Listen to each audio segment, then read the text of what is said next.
দেখো প্রশ্নে কি বলেছে, বলেছে 30 জন বালিকার গড় বয়স 13 বছর, তাদের প্রথম 18 জনের বয়সের গড় 15 বছর, তাহলে বাকি জনের বয়সের গড় কত? তাহলে 30 জন মোট বালিকা আছে, 30 জন, তাদের গড় বয়স কত? 13 বছর। তাহলে 30 × 13, 13 × 3 = 39, 390।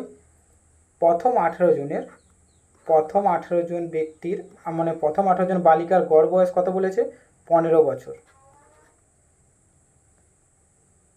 তাহলে 18 × 15 করলে 270।